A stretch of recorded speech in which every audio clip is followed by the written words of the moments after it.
Hi, my name is Kwewa Sheila, a student at Datamine Technical Institute. I do plumbing.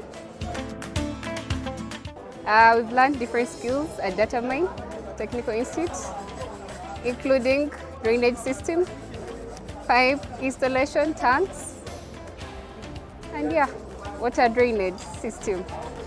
I saw a need of women doing this particular thing. Not every woman does plumbing. We actually had a sense of men only do plumbing. So I decided, let me stand out for the women. I want to motivate, inspire, and encourage a lot of women out there not to discriminate themselves. I want them to believe they can do this as well.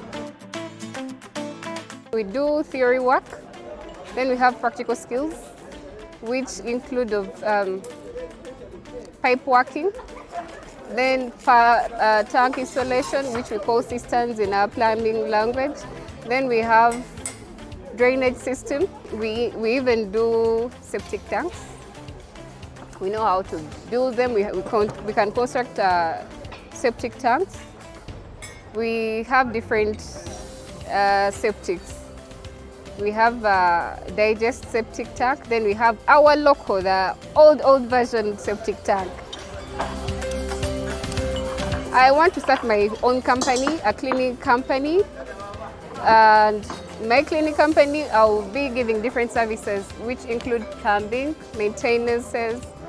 Then I need to also have a hardware shop for my equipment. If you feel you're out of place, please come to Datamine. It will give you technical skills. You come study for a short time, and trust me, it will rip out.